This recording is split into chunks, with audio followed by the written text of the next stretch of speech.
Good morning बच्चों। अब देखिए नेक्स्ट मेथड जो अपना है वो है अपलेखित मूल्य पद्धति या घटती शेष पद्धति। ठीक है, जिसको इंग्लिश में राइटिंग डाउन वैल्यू मेथड और रेड्यूसिंग बैलेंस मेथड बोला जाता है। ठीक है,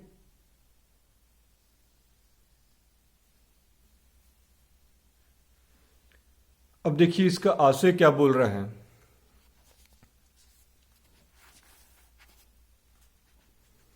अपलिखित मूल्य पद्धति से आशय मूल्य ह्रास अपलिखित करने की ऐसी पद्धति से है जिसमें किसी संपत्ति के जीवन काल में प्रत्येक वर्ष उसके पुस्तकीय मूल्य पर ह्रास की गणना की जाती है। उसके पुस्तकीय मूल्य मतलब जिस साल वो वैल्यू जाएगा घटकर, ठीक है, उसी वैल्यू पर पुस्तकीय मूल्य किसको बोला जाता है, जैसे मैं आप लोग को बता दे रहा हूँ। ठीक है, ये देखिए जैसे यहाँ पास 3 साल का अकाउंट बनाना था। ठीक है, तो ये 40,000 रुपये में से डेप्रिसिएशन चार्ज किए 4,000 रुपये। अब 4,000 रुपये माइनस कर दिए, बैलेंस शीट आ गया 36,000 रुपये। अब 36,000 रुपये अगले साल जाएगा 2000 में। ठीक है, 1999 के बाद 2000 में। ठीक है, तो ये 36,000 रुपये ये 2000 का बुक वैल्यू हो गया। अब 2001 का बुक वैल्यू क्या हो जाएगा, उसमें से जो डेप्रिसिएशन माइनस करेंगे 32,400, उसको अगले साल लेकर जाएंगे 32,400। ठीक है, तो ये बुक वैल्यू होगा, इसी को पुस्तकीय मूल्य बोला जाता है। ठीक है, तो हमेशा जो है डेप्रिसिएशन इस मेथड में घटती शेष पद्धति में हमेशा जो है पुस्तकीय मूल्य पर बुक वैल्यू पर जो है डेप्रिसिएशन चार्ज किया जाता है। ठीक है, तो प्रत्येक वर्ष उसके पुस्तकीय मूल्य पर ह्रास की गणना की जाती है। इस पद्धति के अनुसार प्रति वर्ष ह्रास की गणना संपत्ति के घटे हुए मूल्य पर की जाती है। अब देखिए इस पद्धति में क्या बोल रहा है, घटती शेष पद्धति में प्रति वर्ष जो है वो ह्रास की गणना संपत्ति के घटे हुए मूल्य पर, संपत्ति में से जो ह्रास जो घटाते हैं, डेप्रिसिएशन जो घटाते हैं, जो माइनस करते हैं, उस घटे हुए मूल्य पर क्या है ह्रास की गणना की जाती है। इसलिए इस पद्धति को घटती शेष पद्धति भी कहते हैं। ठीक है, इस पद्धति को ह्रासमान शेष क्रमागत ह्रास पद्धति भी कहा जाता है। अब देखिए इसको अलग अलग नाम से, पहले किस नाम से बुलाया यहाँ पास इंग्लिश में, देखिए राइटिंग डाउन वैल्यू अपलेखित मूल्य पद्धति या घटती शेष पद्धति। ठीक है, उसके बाद फिर किस नाम से बुला रहा है, ह्रासमान शेष पद्धति या क्रमागत ह्रास पद्धति। ठीक, ये सब सारे नाम से पूछ सकता है, आपको नाम को याद रखना है कि ये जो है घटती शेष पद्धति का ही अलग अलग नाम है, क्योंकि इस पद्धति के अनुसार ह्रास की राशि प्रति वर्ष क्रमशः घटती जाती है। देखिए हम लोग जो स्थायी किस्त पद्धति पढ़े थे उसमें हर साल ह्रास की राशि एक समान होती थी, बस चेंज कब होता था, किसी वर्ष मशीन को हम लोग 12 महीने के बजाय 9 महीना, 6 महीना, 3 महीना यूज़ किए, तो केवल उसी वर्ष जो है ह्रास की राशि डिफरेंस अंतर होता था। बाकी प्रत्येक वर्ष जो है ह्रास की राशि एक समान हुआ करती थी। पर घटती शेष पद्धति में, जो पद्धति हम लोग अभी पढ़ रहे हैं, इस पद्धति में क्या है, प्रतिवर्ष जो है ह्रास की राशि बिल्कुल अलग होगी। ठीक है, किसी भी वर्ष मैच नहीं करेगा। क्लियर है। अब देखिए घटती शेष पद्धति की विशेषताएं। पहला पॉइंट क्या बोल रहा है, इस पद्धति की मुख्य विशेषता है कि इसमें प्रतिवर्ष ह्रास की राशि घटती जाती है। पहले वर्ष जैसे 1,000 रुपये थी तो दूसरे वर्ष 900 रुपये, फिर तीसरे वर्ष 810 रुपये, इस तरह से क्या है ह्रास की राशि जो है घटती जाएगी। ठीक है, तो इस पद्धति, दूसरा पॉइंट क्या है, इस पद्धति के अनुसार ह्रास की गणना प्रतिवर्ष संपत्ति के प्रारंभिक शेष पर की जाती है। प्रतिवर्ष क्या है, प्रारंभिक शेष, जो हम लोग बैलेंस बीडी ले जाते हैं ना, जो शेष ले आते हैं नेक्स्ट ईयर में, उस शेष पर मतलब बुक वैल्यू पर किया जाता है। ठीक है, प्रारंभिक शेष मतलब बुक वैल्यू पर किया जाता है। फिर तीसरा पॉइंट जो है, इस पद्धति के अनुसार संपत्ति के मूल्य को शून्य तक अपलिखित नहीं किया जा सकता है। अब देखिए जो स्थायी किस्त पद्धति जो था, जो हम लोग शुरू में जो मेथड पढ़े हैं, ठीक है, उसमें जो है शून्य तक हम लोग क्या कर सकते थे, राइट ऑफ कर सकते थे, अपलिखित कर सकते थे। पर घटती शेष पद्धति में जो है वो शून्य तक अपलिखित नहीं होता है। ठीक है, फिर चौथा पॉइंट है, इस पद्धति में ह्रास की दर क्या है, ऊंची रखी जाती है। इस पद्धति में जो है ह्रास का दर क्या है, ऊंचा रखा जाता है। जैसे स्थायी किस्त पद्धति में केवल 8%, 10%, 12% ह्रास का दर रखा जाता था, पर घटती शेष पद्धति में जो है, क्रमागत शेष पद्धति जो है, इसमें ह्रास का दर 15%, 20% आप लोगों को मिलेगा। ठीक है। और पांचवा जो कि मोस्ट आईएमपी जो है इस मेथड का, यह पद्धति जो है आयकर विधान द्वारा मान्य है। आयकर विभाग जो है, जो आयकर अधिनियम जो बना हुआ है उसके द्वारा मान्य है। ठीक है। अब देखिए घटती शेष पद्धति के गुण और जो दोष दिए हुए हैं। घटती शेष पद्धति के जो दोष है वो आप लोग देख सकते हैं अपने से, अगर कहीं पास डाउट होगा तो वो पूछ लीजिएगा। उसके बाद एक डिफरेंस है, स्थायी किस पद्धति एवं घटती शेष पद्धति में अंतर। तो ये अंतर मोस्ट इम्पोर्टेंट है, मोस्ट आईएमपी है, ये एग्जाम में आता है। तो इसको क्या करना है, आपको पढ़ना है और कहीं पास अगर डाउट होगा तो पूछ लेना है। ठीक है। क्योंकि देखिए जो अंतर, हर एक चीज को एक्सप्लेन करना पॉसिबल नहीं है। जो मैंने स्थायी किस पद्धति की जो विशेषताएं बताई और घटती शेष पद्धति की जो विशेषताएं जो मैंने बताया आपको भी, ठीक है, तो वही विशेषताएं क्या होती हैं, किसी भी दो टॉपिक का डिफरेंस हो सकता है, अंतर हो सकता है। ठीक है। अब देखिए बहुत ही महत्वपूर्ण बिंदु है, दिया हुआ है, जो क्वेश्चन को अटेम्प्ट करने के लिए जरूरी है। अब देखिएगा यहाँ पास दिया हुआ है, दिया हुआ है, जब ह्रास के दर के साथ प्रतिवर्ष शब्द ना हो। जब ह्रास के दर के साथ, जैसे मैं आपको बता दे रहा हूं कि ह्रास के दर के साथ प्रतिवर्ष शब्द का क्या यूज है। देखिए यहाँ पास क्वेश्चन में दिया रहता है, देखिए 10% वार्षिक, वार्षिक मतलब प्रतिवर्ष दिया हुआ है। ठीक है। किसी किसी क्वेश्चन में नहीं दिया रहेगा, तब वहां पास आपको क्या करना है,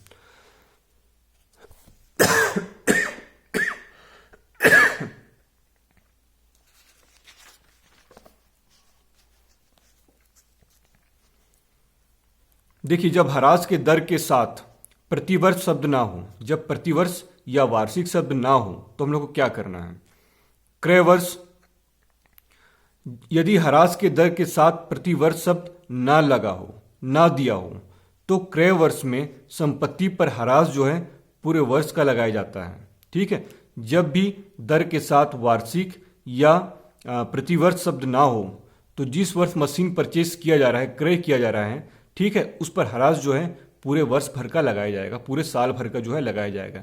भले ही उसे किसी भी तिथि पर क्रय किया गया हो, चाहे वो 1 दिसंबर को क्रय किया गया हो, या वो उसको 1 जनवरी को क्रय किया गया हो, या 1 अप्रैल को क्रय किया गया हो, कभी भी वर्ष के बीच में कभी भी क्रय किया गया हो, जब दर के साथ वार्षिक शब्द नहीं होगा तो पूरे साल भर का जो है वो ह्रास लगाया जाएगा। ठीक है। उसके बाद विक्रय वर्ष, जब मशीन को विक्रय किया जाता है, जिस वर्ष मशीन को बेचा जाता है उस वर्ष दर के साथ अगर प्रतिवर्ष शब्द ना हो तो, ठीक है, दर के साथ क्या है, प्रतिवर्ष या वार्षिक शब्द ना हो तो ह्रास नहीं लगाया जाता है। अब देखिए जब मशीन को बेचा जाएगा और दर के साथ वार्षिक शब्द नहीं होगा तो क्या करेंगे हम लोग, वहां पर क्या करेंगे कि उस पर ह्रास नहीं लगाएंगे, भले ही मशीन वर्ष में किसी भी तिथि पर, किसी भी डेट पर या दिनांक पर जो है वो बेची जा रही हो। क्लियर है। अब देखिए उसके बाद जब ह्रास के दर के साथ प्रतिवर्ष शब्द हो, ये तो नॉर्मली क्वेश्चन में रहता ही है, वो जो भी इससे पहले जो मैं बताया आपको कि ह्रास के दर के साथ प्रतिवर्ष या वार्षिक शब्द ना हो, तो वो आपको किसी क्वेश्चन में मिलेगा, क्रिटिकल है वो, ठीक है, किसी किसी क्वेश्चन में मिलेगा, 20-30 क्वेश्चन में कोई एक आध क्वेश्चन में मिल जाए ऐसा। पर जब ह्रास के दर के साथ प्रतिवर्ष शब्द हो, मतलब ये तो 100% क्वेश्चन में मिलना ही मिलना है। देखिए अब क्रय वर्ष, जब मशीन को क्रय किया जाता है, यदि ह्रास के दर के साथ प्रतिवर्ष शब्द हो तो क्रय वर्ष में क्रय तिथि से वर्ष के अंत तक का ह्रास लगाया जाता है। जब दर के साथ वार्षिक शब्द दिया हो या प्रतिवर्ष शब्द दिया हो, दोनों शब्द जब लगा हो, दोनों में से कोई एक शब्द जब लगा होगा परसेंट के साथ, दर के साथ, ठीक है, तो क्रय वर्ष में जो है क्रय तिथि से वर्ष के अंत तक, जो चाहे वो कैलेंडर वर्ष हो या वित्तीय वर्ष हो, के अंत तक का जो है ह्रास लगाया जाता है।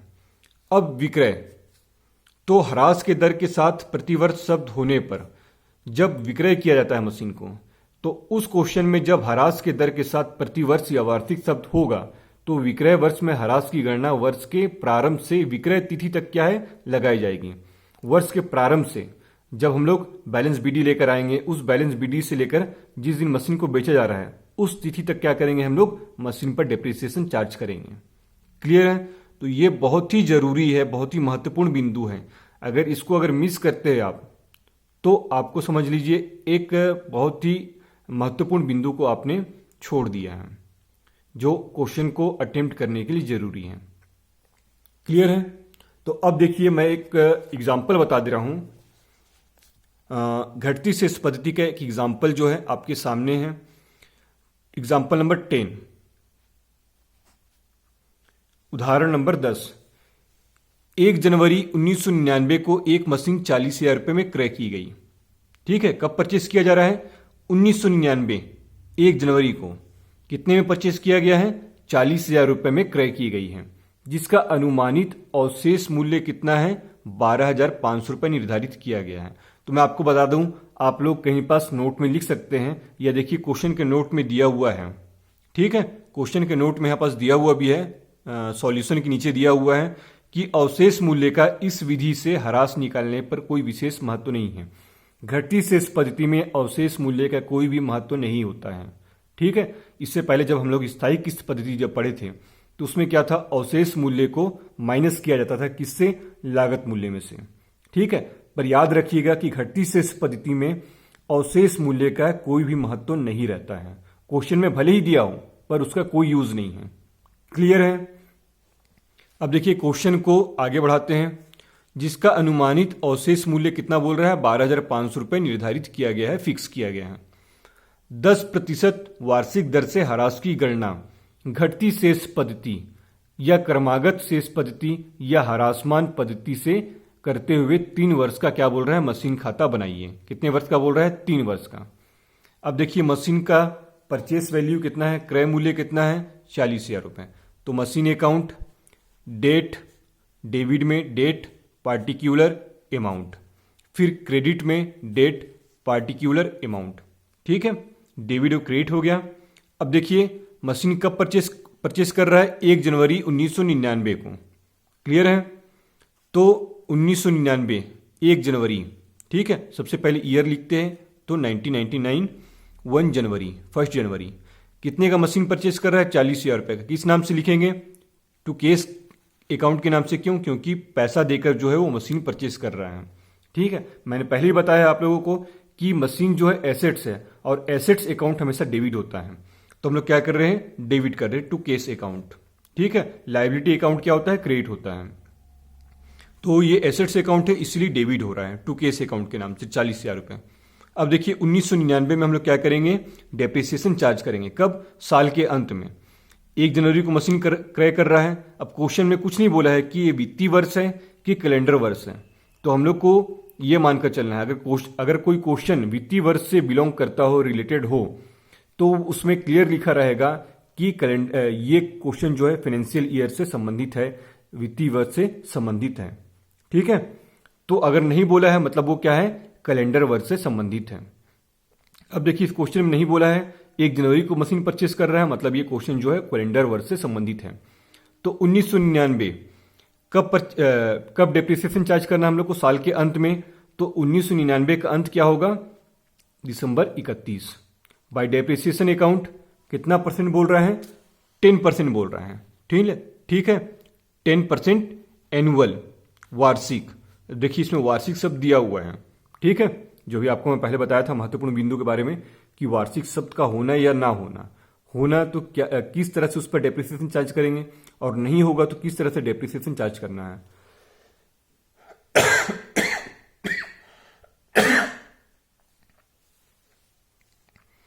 तो देखिए साल के अंत में 31 दिसंबर को क्या करेंगे?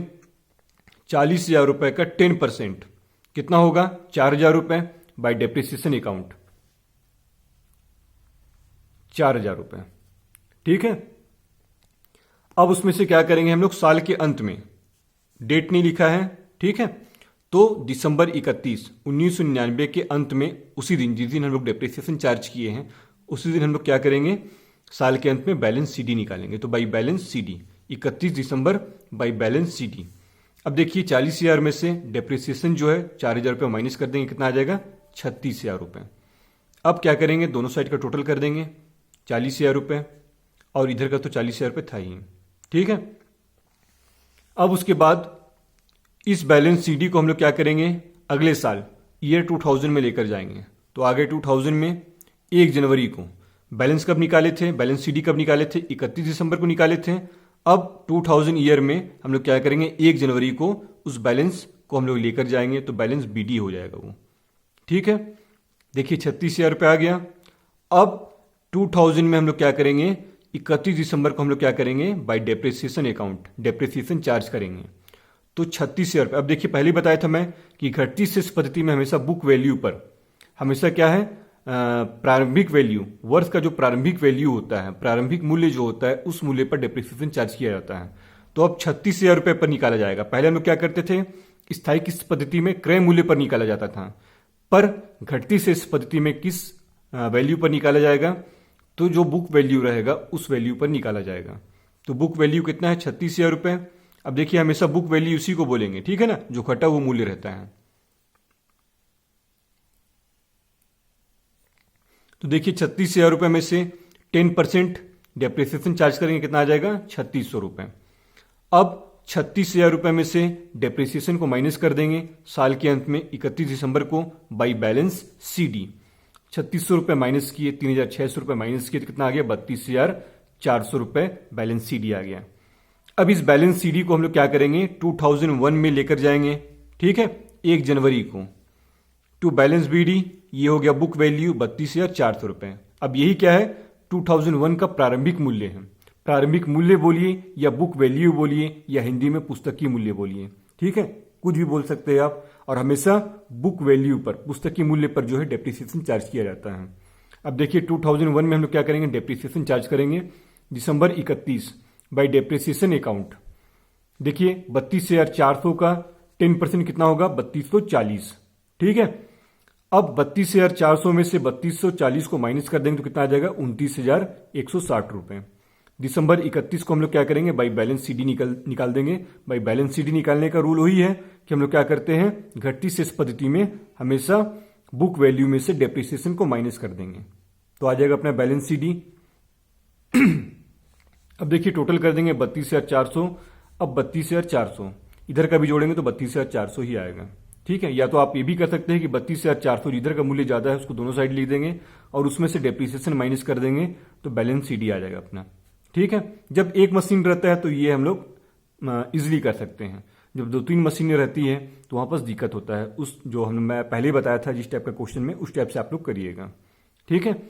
तो अब देखिए हम लोग को ये जो 2001 में 31 दिसंबर को हम लोग क्या किए, बैलेंस सीडी निकाले हैं, उसको हम लोग क्या करेंगे 2002 में लेकर जाएंगे 1 जनवरी को, टू बैलेंस बीडी 29,160 रुपये, ठीक है।